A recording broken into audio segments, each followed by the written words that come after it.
UK tonight. Coming up, the Prime Minister defends his decision not to join the weekend strikes on Iran. Admitting he hasn't spoken to Donald Trump since Saturday, Sir Keir Starmer said he would stand firm on British values and principles no matter the pressure to do otherwise. The long-standing British position is that the best way forward for the regime and the world is a negotiated settlement with Iran where they give up their nuclear ambitions. Tonight, as the strikes continue and Tehran retaliates against its neighbours, we'll focus on the efforts to get British people out of the Middle East. Well, the first repatriation flight is in the air and commercial flights are operating, but tens of thousands of people are still trying to get home. I'll speak to one family who had hoped to be on board the government charter flight today. Well, not everyone is trying to get back to the UK, though. We'll also hear tonight from a British business owner in Dubai who believes that the city is still one of the safest places in the world. And after a vigil last night to mourn Ayatollah Khamenei in Manchester, we'll hear from Iranians who are angry that the supreme leader is being grieved here in Britain. Well, that's come and much more on the UK tonight.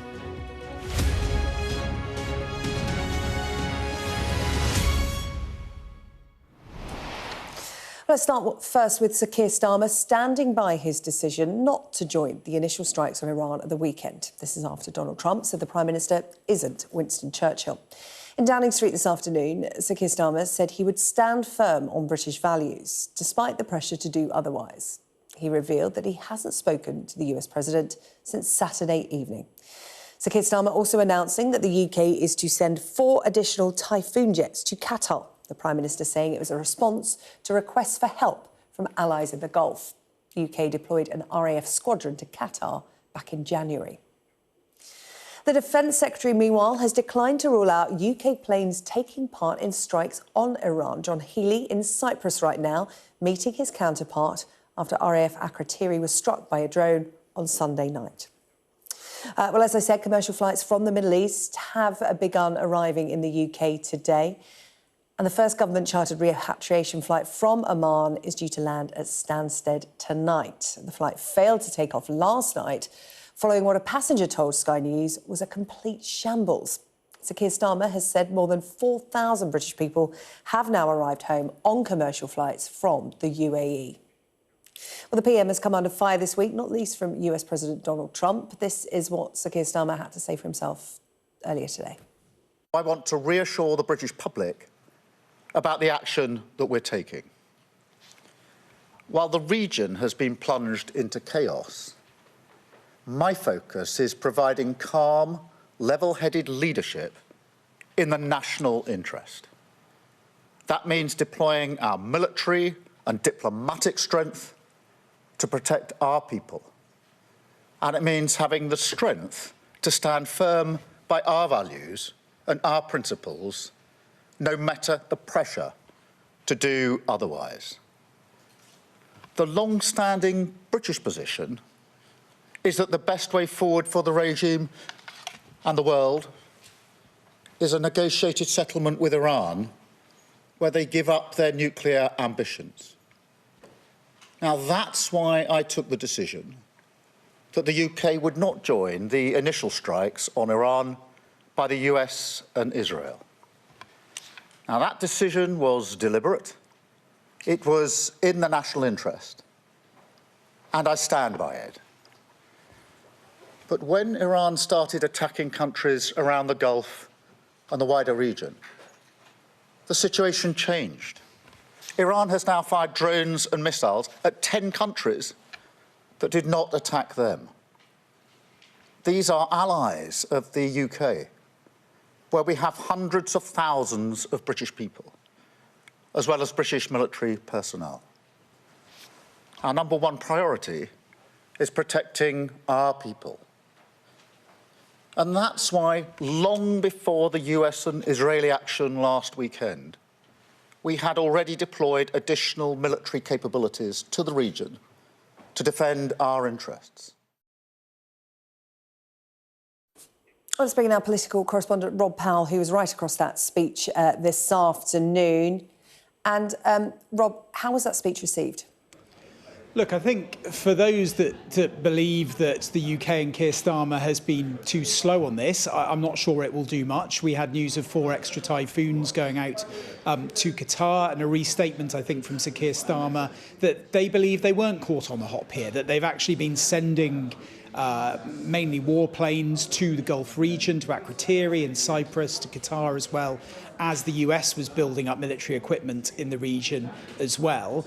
Look, I think for detractors, though, they will point to the fact that a drone did make it through and hit RAF Akrotiri. They will point to HMS Dragon, the Type 45 destroyer, which is still being loaded up with ammunition in Portsmouth and won't be even leaving berth until next week, and then arriving in Akrotiri about 6 days later. So it sort of won't be enough for them, I don't think. And then I think there's the political tension that he was speaking to as well, essentially trying to send the message out that he is in control, he is the person making decisions here. And the main decision amongst that he has made, I think, so far, that has been subject to criticism and controversy, is that one to not initially allow the US to use UK air bases to launch these attacks into Iran.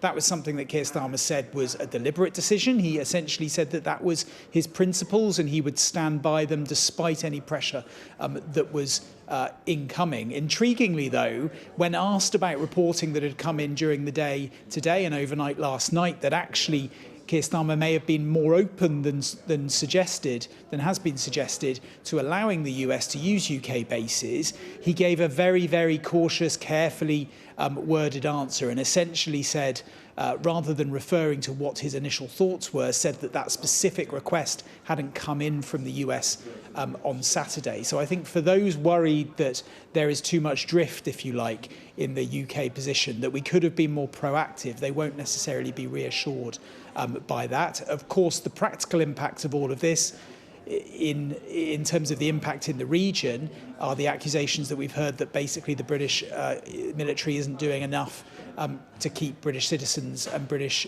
military bases safe in the Gulf because of that lack of political action at an earlier stage. And then, of course, there's a diplomatic impact as well. We have seen relations fray with the White House, and I think many will wonder that if Keir Starmer had been earlier to act in terms of allowing Donald Trump and the US to use those UK bases, might he have been able to also safeguard some of those diplomatic interests as well? Rob, thank you. Rob Powell, the latest from Westminster. Well, Donald Trump renewed his criticism of Sir Keir Starmer today, repeating his Churchill comment and calling the UK very disappointing. The US President has been speaking to a number of reporters today and told the news website Axios that he must have a say in selecting the next leader of Iran. Here's our US correspondent, James Matthews. Donald Trump is a man who picks up the phone to journalists. That's the way he's playing the media throughout this conflict. At least 17 calls to journalists. He's been speaking to the New York Post, and Starmer came up. He was asked if it was true, the reports, that in private he'd referred to Starmer as a loser. Well, his response to that was to say again that he's not Winston Churchill. And on this business of the UK not allowing the use of its military bases, Donald Trump said this. He said, it was very disappointing, his performance, Starmer, having to do with our tremendous attack on a hostile nation. He should be giving us, without question or hesitation, things like bases where we can use others. We should be able to certainly count on them. I was very surprised at Keir, very disappointed. So that's Trump on a call to the New York Post. On a different matter, to a different outlet, he's been speaking to Axios, speaking about what comes next in Iran, and he says that he needs to be personally involved in selecting Tehran's next leader. He acknowledged that the likely successor is the son of the assassinated Ayatollah, a man by the name of Mujtaba Khamenei. But Trump says that's unacceptable. He called him a lightweight, said that he would have to be involved the way he was with Delcy Rodriguez in Venezuela, who, of course, is doing what she's told by Donald Trump. The president, he said he refused to accept a leader who would continue Khamenei's policies, that would force the US back to war in 5 years, he reckoned. Well, the Defence Secretary has twice declined to rule out Britain joining strikes on Iran. John Healey is in Cyprus, meeting his counterpart there after RAF Akrotiri was hit by an Iranian drone. He's been speaking to our Europe correspondent, Alistair Bunkle. Well, we're doing what's necessary alongside the Americans at the moment, and that's having in Cyprus more jets than any other nation.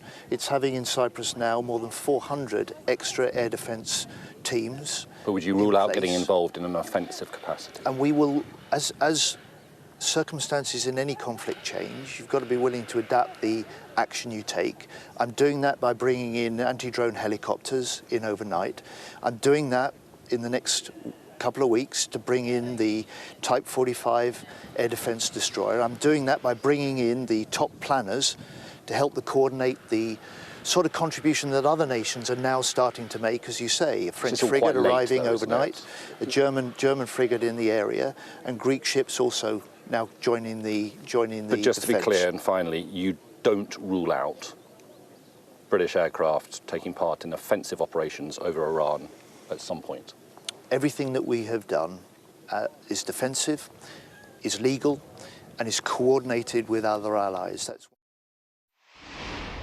Well, to discuss further the UK's response to the war in Iran, I'm joined now by Lieutenant General Sir Simon Mail, former Deputy Chief of the Defence Staff. Really good to have your company this evening. Thank you so much for joining us. The UK criticised heavily since Saturday for being slow to act. Why were they caught on the hop?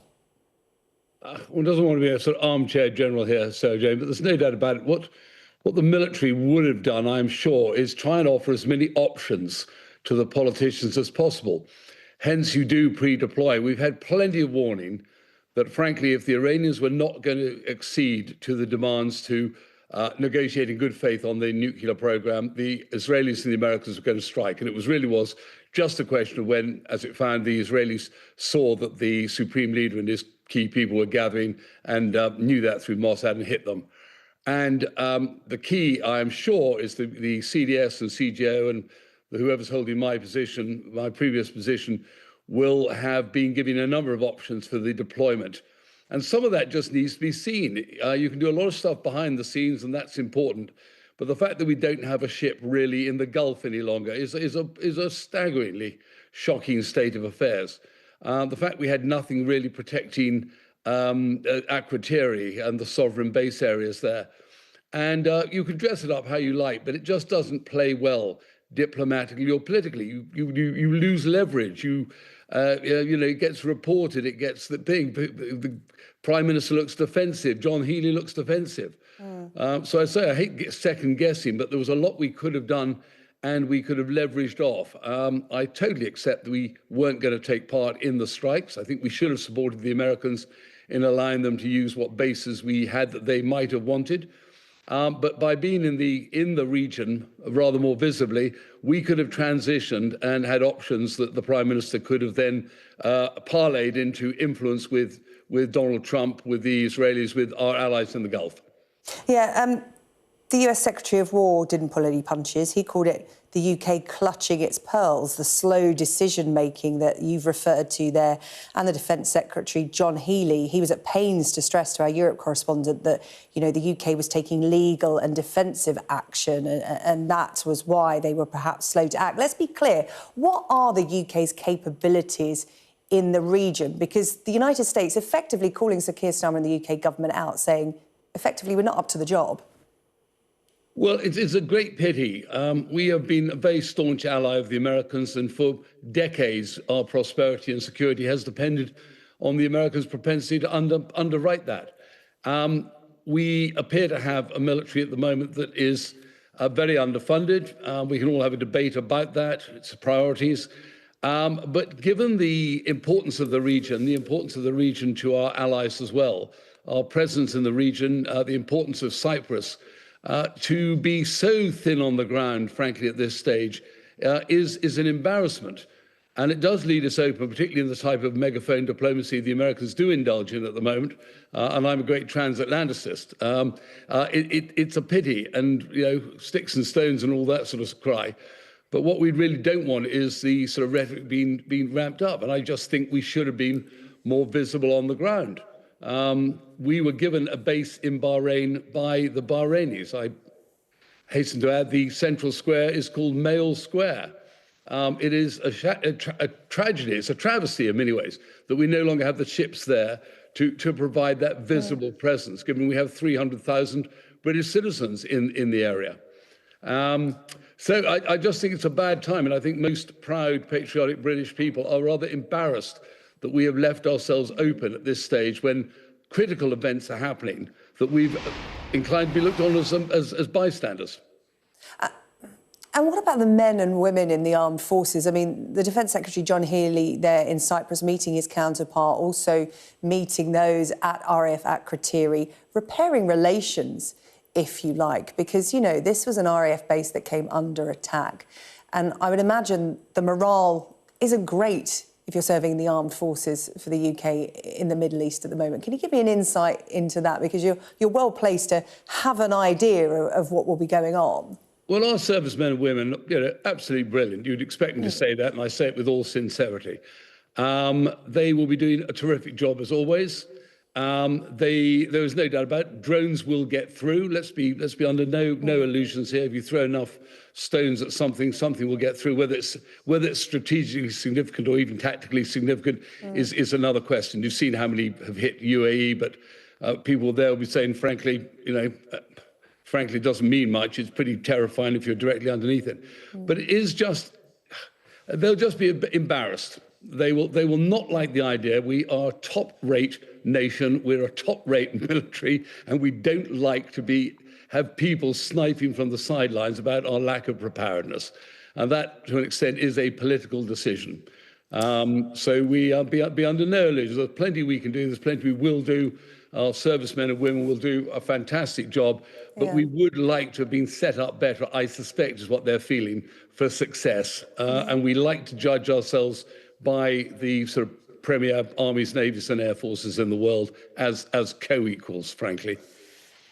Well, when the UK and the region does get up to speed, when the Typhoon jets are there, when, you know, the warship eventually does arrive, we're led to believe that is a number of weeks away.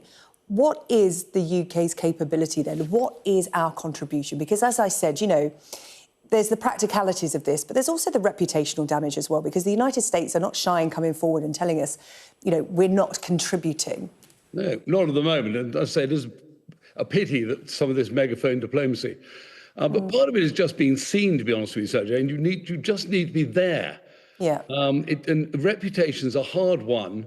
They're easily lost and they're quite difficult to regain. And there's plenty of people who love sniping at the Brits.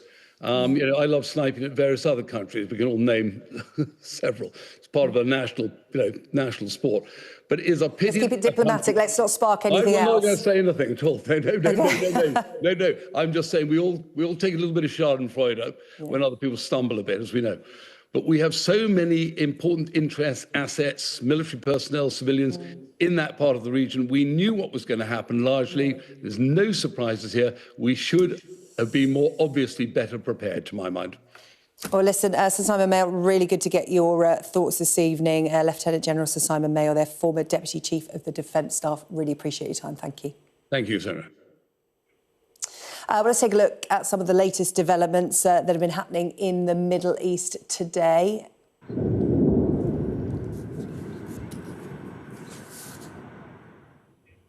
Well, Israel launched further missile strikes at Tehran on what is the 6th day of this war. The Israeli military says it's been striking Iranian missile launch sites above and below ground, including long-range ballistic missiles.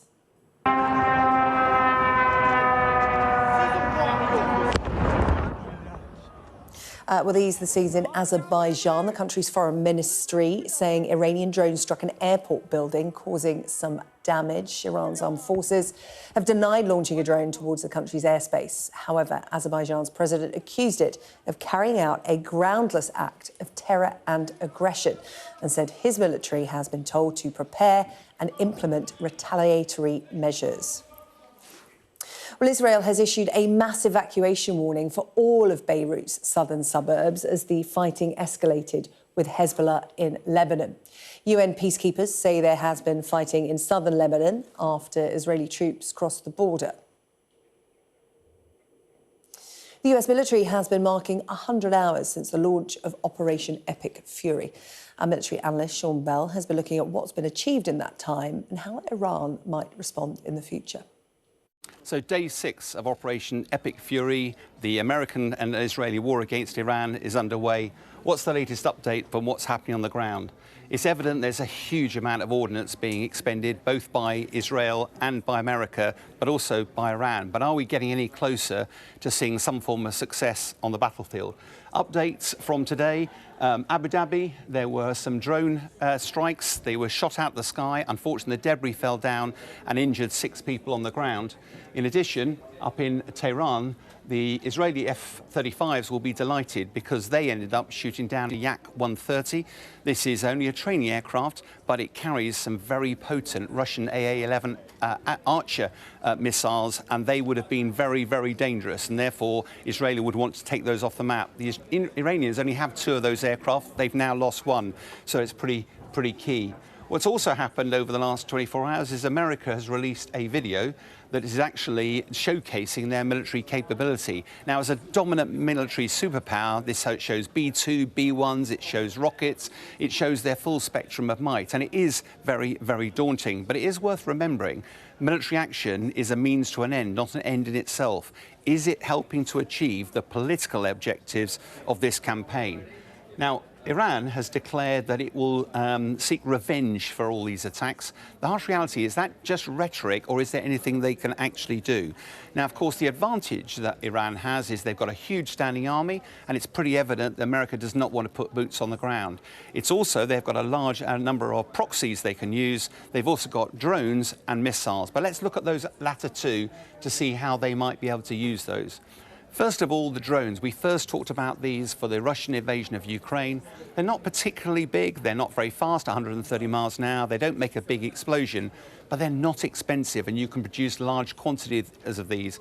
Quantity has a quality all of its own because it can now end up deluging defensive systems, and it's a very powerful terror weapon. A lot of people in the Middle East are very terrified of these. If we also look, though, at the ballistic missiles where Iran has been doing most of its investment over the last few years.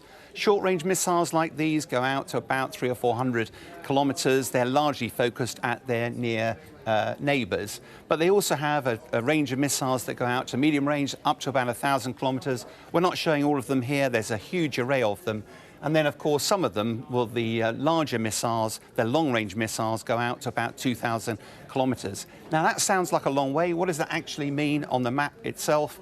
Well, here's the range rings for those. And, of course, as you can see, it doesn't even get as far as Italy, and it certainly doesn't get as far as the UK or continental United States. So should we be reassured? Well, I have to tell you, as a military guy, this is what's been declared.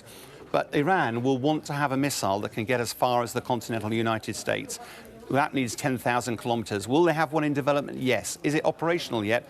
Almost certainly no. You remember the Americans had their F-117 stealth fighter in existence for 10 years before it was used in the Gulf War. It's almost certain that Iran will be developing some of those capabilities for itself. So although Iran is being dominated by America's military might, America will not lose this war, but Iran just has to avoid losing for it to prevail. The longer this war goes on, the more likely is that Iran will feel emboldened and America will be looking for some form of off-ramp. So has come here on the UK tonight, the race to get British citizens out of the Middle East, as some commercial flights are operating and the first UK charter flight leaves Oman.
What's the best thing about being a Sky News presenter?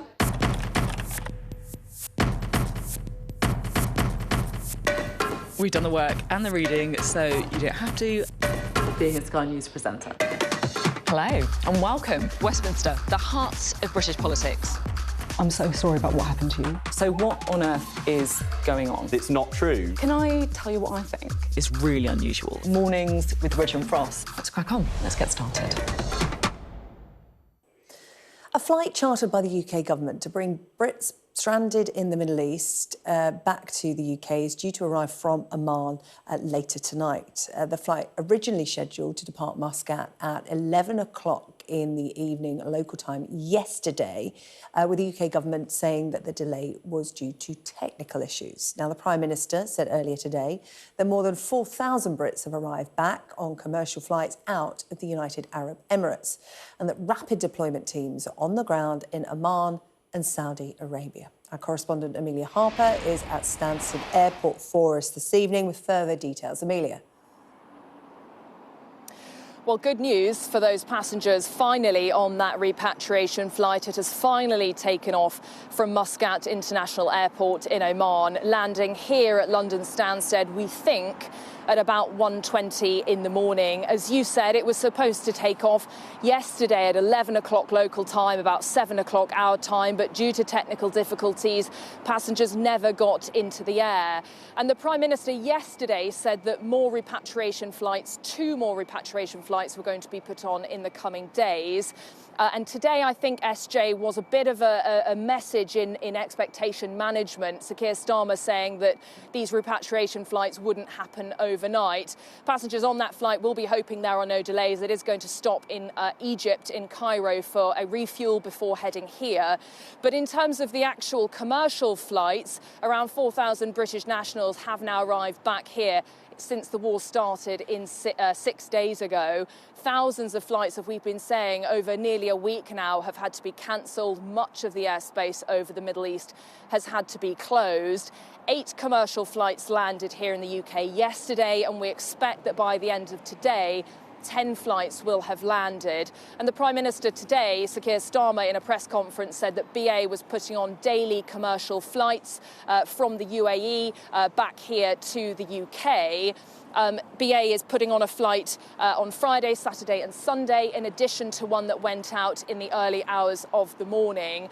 Separately, 140,000 British nationals have now registered their presence with the government as being in the Middle East. Not all of them will, of course, want to come home, but we understand that likely the vast majority of them will want to. In terms of the travel advice for them, a lot of them have been told to stay in a safe and secure location, but the latest Foreign Office travel advice advises all but essential travel to Bahrain, Kuwait, Qatar and the UAE, and against all travel to Israel and Palestine. But with airports like Dubai, Doha and Abu Dhabi having 500,000 passengers per day, SJ, this is a backlog that could take maybe weeks to clear.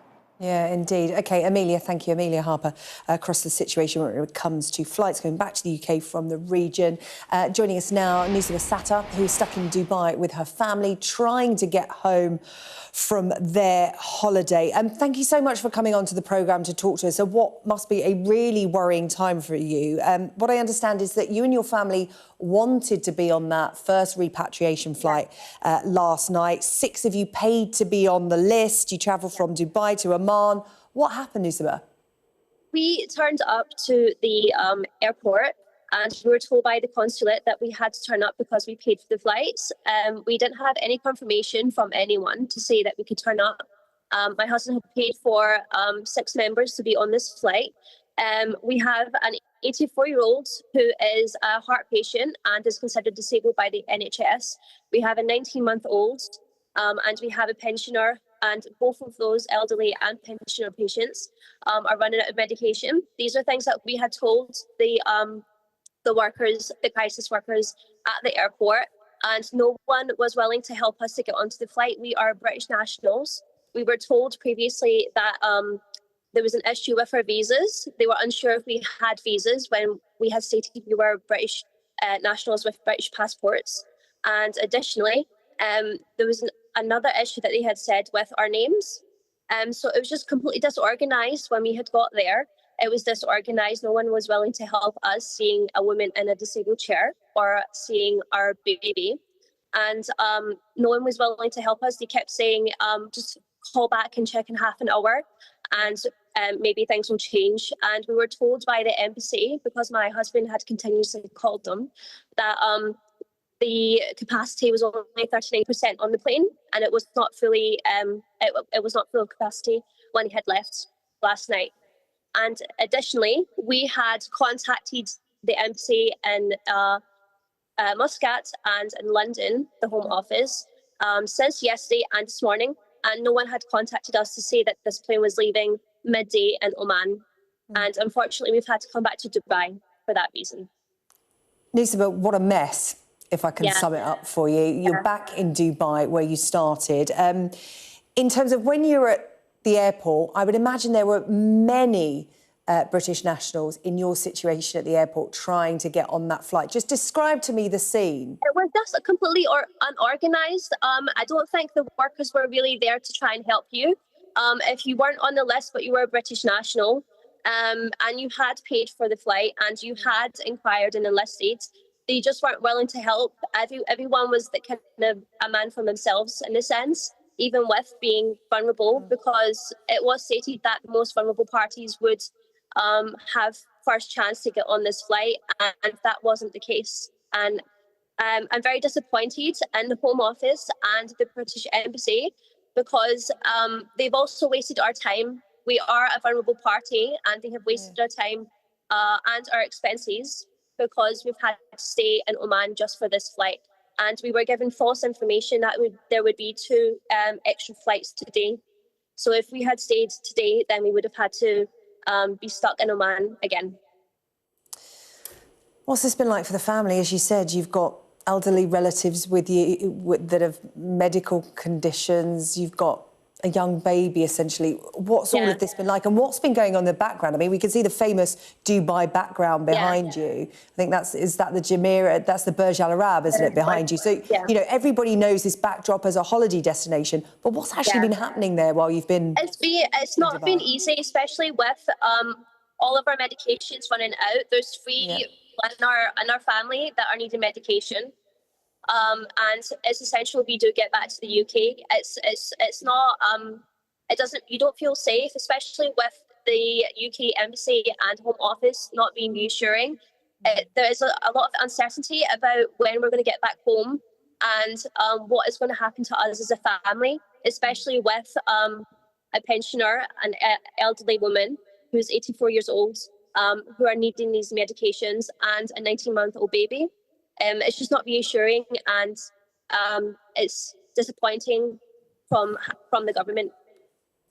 Yeah, for you, this is an urgent situation. As you said, medical matters, running out of medication. If someone from the Home Office is listening tonight, what would you say to them? Because, of course, they're telling British nationals to make themselves known, to register, to tell them your situation so they can prioritise people leaving the region. What would you say to someone from the Home Office watching tonight? I would say that they have to be more organised and they have to be vigilant. We had called all day yesterday and all day this morning from 9 a.m. in Muscat until in the afternoon. They had every opportunity to try and get us on that plane.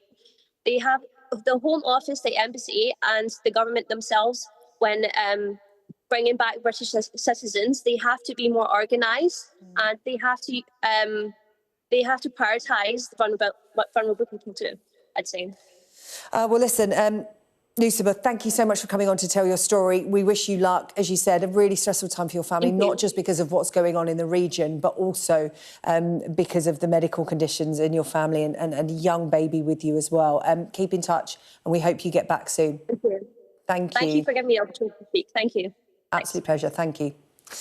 Just come here on the UK tonight. Iran threatening to attack any ships in the busy Straits of Hormuz. What effect will that have on the global economy? We'll be talking about that. Plus, not everyone is trying to leave Dubai. We'll hear from a British business owner who is staying put despite the risks.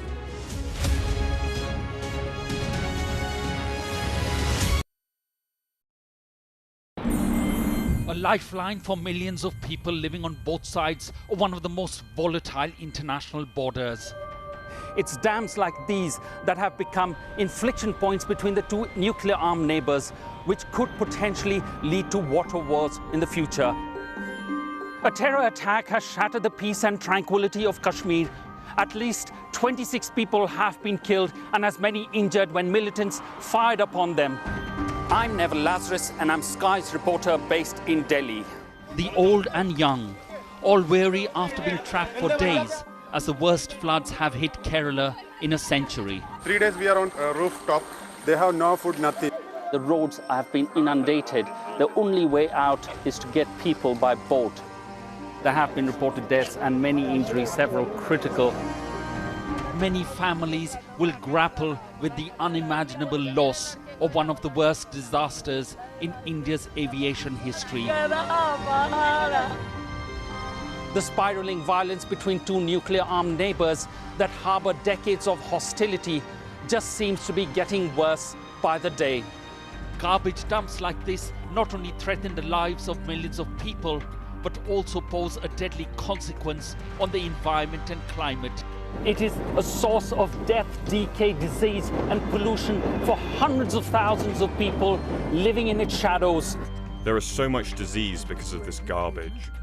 Sometimes it's so difficult to just breathe.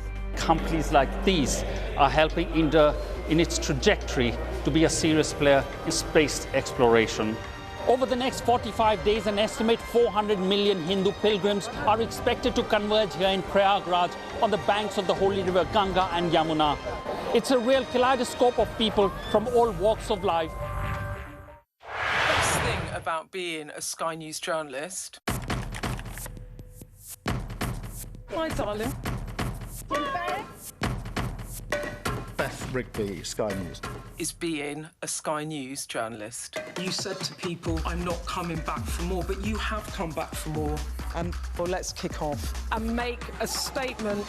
What can our Prime Minister say to you to not impose tariffs? He's coming out! What more do you need? Before the break, we were discussing the efforts to get British nationals out of the Middle East, but not everyone is desperate to come home. There is a huge number of expats living in the region, many of them in Dubai, who are determined to continue life as normal, despite the risks. We are hoping to speak to Harley McGochran, a business British owner in Dubai. Harley, communication's not great, I understand, but can you hear me? I can, Sarah. Can you hear me okay? I can. That is always a good start to an interview. Thank you so much for coming on to the show. I was just talking to a holiday maker, Nusaba Sattar, who's there with her family in Dubai, desperate to get out for various different reasons, one of which is feeling unsafe because of what's going on. What's the picture from where you are? Because you live and work there. You're not on holiday. No, exactly that. And I think you said two things there. You said holiday maker, and you referred to me living here. Look, I appreciate being a holiday maker in Dubai. If I was a holiday maker here or anywhere in the world and missiles were flying over, the first thing I would want to do was get out, you know, but I've been a resident as well as a business owner here now for 2 years. And I'm also still young as well, you know, I'm 25. So the first thing that many people are doing are leaving and feeling a need to leave. For me, I still feel extremely safe. But again, I appreciate that holiday makers that are here on holiday do want to go back home. But this is home to me. Yeah, exactly. You're staying put because, of course, you've built your life there. In terms of day-to-day life in Dubai, you know, Dubai is big, but it's stuck in the middle of this conflict at the moment. And, you know, we've seen reports and we've heard testimony from people who say they've seen missiles overhead, they've heard the bags. What is day-to-day life like for you in Dubai at the moment, Harley? Do you know what? If I look from a business standpoint, because everything I do is very business orientated, I have a physical showroom, which for people to really enjoy what I do, they need to come to the showroom. Have we seen a decrease in footfall? Absolutely. We're noticing not as many people coming in to see us. And what we have seen is a massive increase in home appointments. So being a luxury personal shopper, we're able to go to clients' homes. Clients still want us to go to their homes, which is positive. But are there less people on the streets and less people coming to see us? 100%. Yeah. What's the communication been like from the authorities in Dubai? Do you know what? Being in regards to the authorities, it's 24/7, you know. Like I was in a restaurant this evening and the alarms went off again to say that it's a little bit unsafe to be out.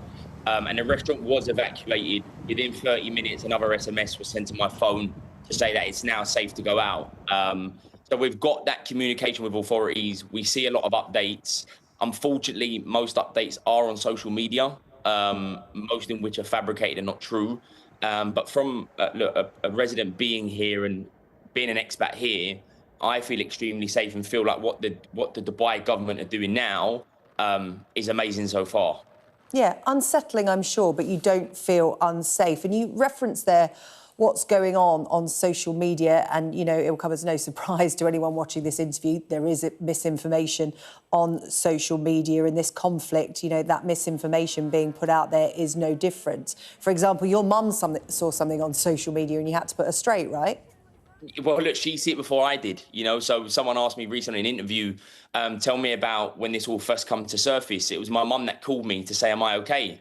And I said, what do you mean, am I okay? She went, well, I've seen over the news that Doha, because we've just opened a store there, Doha, Kuwait and Dubai are under attack. And I said, what do you mean? And then obviously a few hours later, we started to hear a couple of loud bangs. So that sort of says it all from a social media standpoint. But look, yeah, I'm seeing missiles fly over. Is it a worrying time? Absolutely. But as I've said before, I still believe Dubai is the most safest place in the country, if not the safest, you know, and I don't feel any reason to leave right now. Yeah. And while we're talking about social media, I'm sure you've seen the comments online about expats who live in Dubai. And some of them have been quite scathing and quite upsetting to people who live there, because people move there for a variety of reasons. You've moved there to set up a business. Doctors move there. Teachers move there.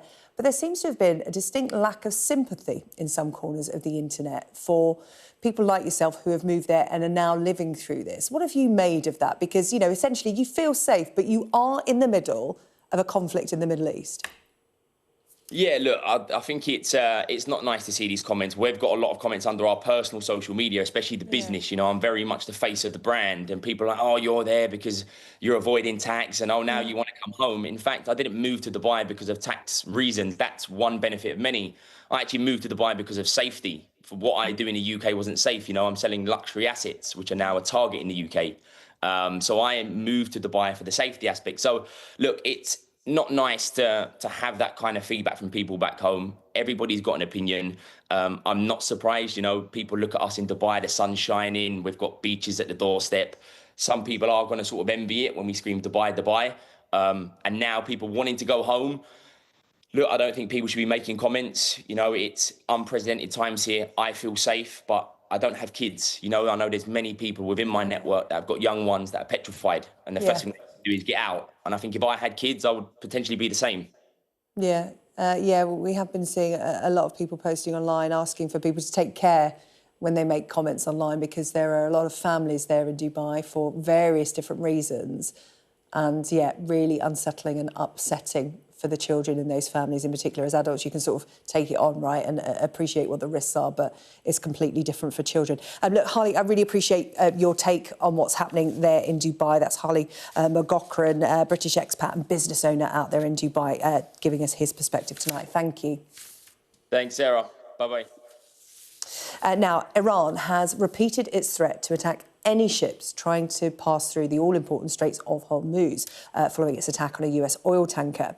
The country's stranglehold on such a busy trade route is raising really worrying questions about the potential impact on the global economy. Our business and economics correspondent Paul Kelso explains. The war has had a huge impact on shipping and the transport of oil and gas from Gulf ports, with numerous direct strikes on commercial vessels. See, Iran in the north there, Saudi Arabia, the oil-producing countries. We've picked out 7 serious incidents reported by the UK Maritime Trade Operations Body since the conflict began, though there have been many more suspicious incidents. We can pick out a couple of the most recent. Highlight this one: an attack on an American-registered tanker. It came from Singapore, was heading to Iraq to fill up with oil, presumably. We don't think it had filled up, but its master reported a loud explosion, large explosion, and the Iraqi security authorities who've spoken to news agencies say they believe a remote vessel loaded with explosives was sent and crashed into the side of the tanker, and this is what it did. An enormous hole in the side, an extremely serious incident. Clearly, also yesterday, an apparent attack on a cargo ship north of Oman. So further down, to the other side of the Straits of Hormuz, registered in Egypt, the Safine Prestige. It come from the UAE, was heading to the Red Sea and Saudi Arabia. A projectile, it reported, hitting it just above the waterline that caused a fire in the engine room. Again, very, very serious incident. Now, these incidents, the threat of further attacks from the Iranian Revolutionary Guard has had a chilling effect on marine traffic. This is a 24-hour time-lapse of vessel movements round the Straits of Hormuz up to 8 o'clock this morning. You can see, rather than scores of vessels a day, 20% of the world's oil goes through this passage.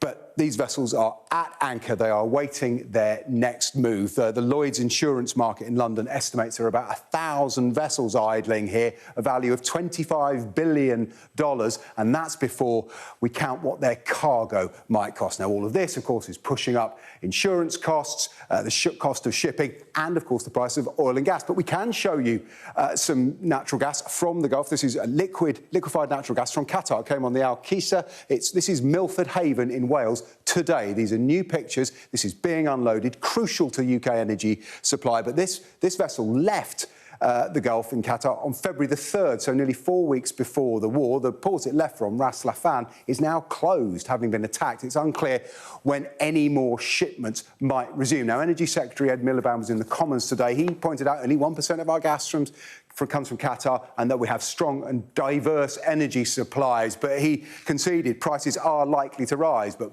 when, by how much, and for how long is, like so much else in this conflict, an open question. This has come on in the UK tonight. Anger amongst British Iranians following a vigil in Manchester last night to mourn Ayatollah Khamenei.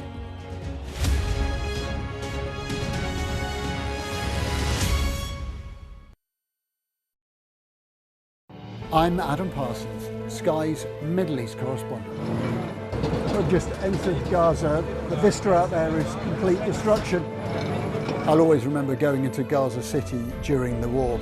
All around us was destruction and the sounds of battle. What you see a lot of here are military machines, soldiers, devastation and destruction. What you see very little of are the locals, the Gazans, the people who used to live here, the ghosts of this town. I witnessed the scars of the October the 7th attacks, burnt out homes, bullet holes in walls and bloodstains on the floor. People were murdered. You have the black flag, you have the yellow flag, people were kidnapped.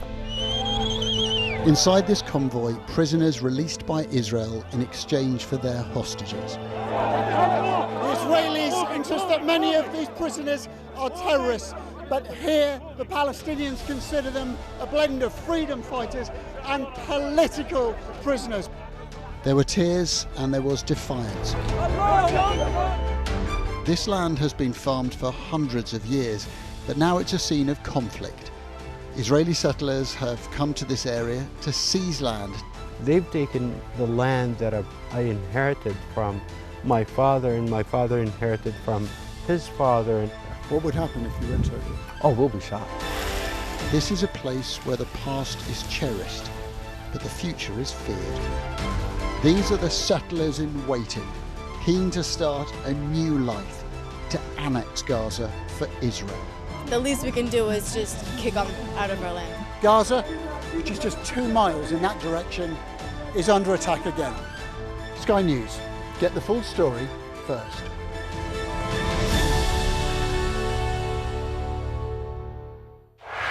Well, hello and thank you for watching tonight on The Wrap. We will be joined by the very best commentators to explain the how and the why. He did know what he was doing. Both agree on that, can we? No. No. You can expect more analysis. This is going to get deeper. I think it's going to end up with Russia. Is war inevitable? What he's interested in is a deal. That doesn't rule out strikes. I disagree. And laughs along the way. Plus, a look at tomorrow's headlines. The Wrap. Everything wrapped up for you from 10. Now, at the end of the programme last night, we took you to Manchester, where a vigil was being held for Iran's supreme leader. This was a scene with Iranians protesting against the vigil. It was in Manchester. The vigil was to grieve for Ayatollah Khamenei. That ceremony followed posts from a number of university Islamic societies mourning his loss and offering to support students. So there was a vigil, and then there were protests against it. So let's speak now to Ellie Bourne, founder of the activist group Stage of Freedom. Ellie, thank you very much for coming on the programme to talk to us tonight. I just want to start by asking how you felt watching those scenes last night of people mourning the death of the Supreme Leader of Iran. It's very shocking. First of all, thank you so much for having me. It was so shocking for all of us because I have a question. How come UK government would let them to hold such an event? It's like you let the people, the supporter of the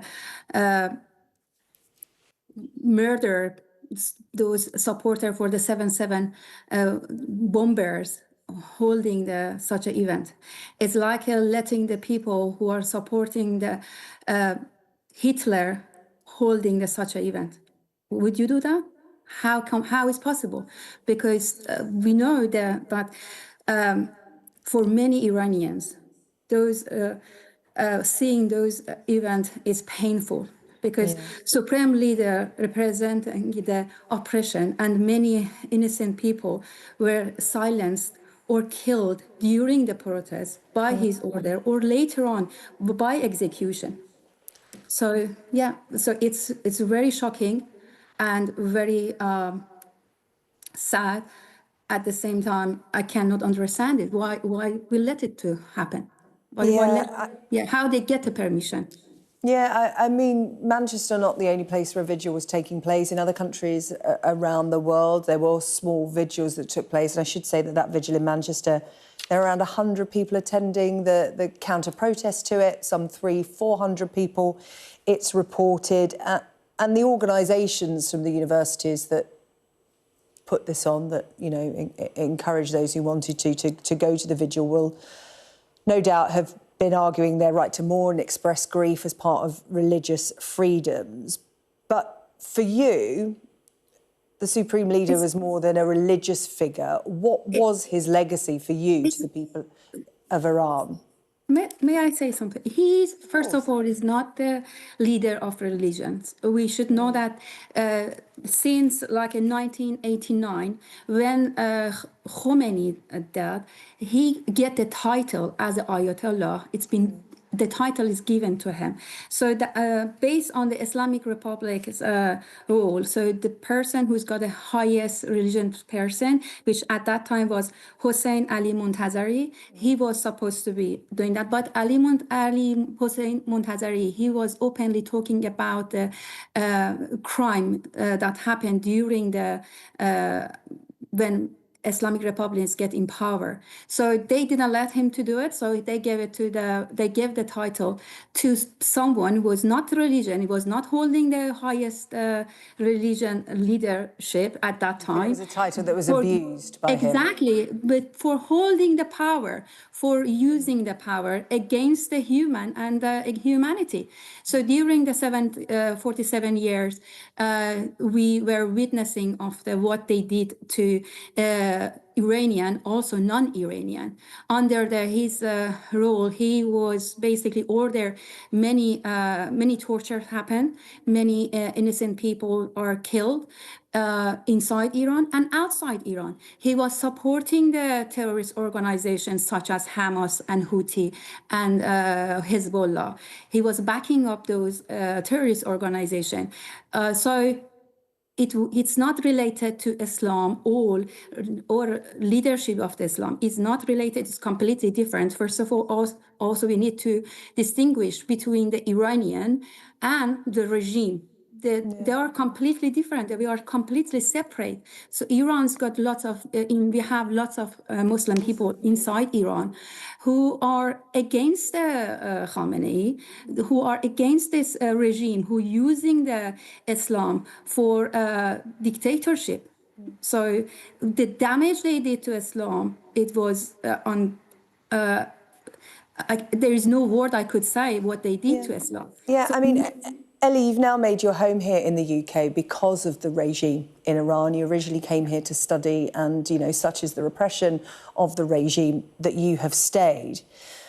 But, you know, as part of that protest last night, I saw it reported there was a handwritten sign that said you can kill a man, but you can't kill an ideology. Is that what concerns you about what happens next for Iran, particularly with the undecided nature of who follows him next, perhaps his son? Exactly. So Islamic Republic, it's like a cancer. So if you want to deal with the cancer, you have to remove it fully. Even if a small part is left behind, it's going to spread again.